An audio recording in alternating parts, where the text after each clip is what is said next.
जी हाँ, नमस्कार दोस्तों। बता दूं आप सभी को कि भोजपुरी के ग्लोबल स्टार के नाम से जाने जाने वाले हिट मशीन खेसारी लाल यादव जी का अभी अभी एक बवाल देवी गीत का पोस्टर जारी किया गया है।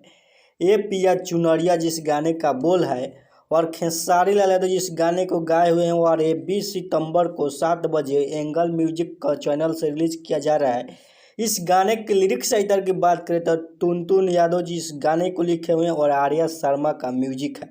जी हाँ, वही चैनल है जब खेसारी लाल यादव जी स्टार नहीं थे तब शुरुआती दौर में इसी चैनल से गाना गाया करते थे और एक बार फिर से उसी चैनल से तहलका मचाने के लिए आ रहे हैं। और टुनटुन यादव जो कि इस गाने को लिखे हुए हैं, तत्काल में ही उनका एक सॉन्ग आया था कमरिया पे भाला चले, जिस पे ग्लोबल म्यूजिक द्वारा स्ट्राइक भी मारा गया था। उस गाने को डिलीट भी कराया गया था, लेकिन फिर से वो गाना आ गया था और एक बार फिर से एंगल म्यूजिक कंपनी से गाना आ रहा है जिस गाने का बोल है ए पिया चुनरिया, जिसको टुनटुन यादव जी लिखे हुए हैं और 20 सितंबर को रिलीज किया जा रहा है एंगल म्यूजिक कंपनी पर। दरअसल अपडेट था आप सभी को बताने दिए।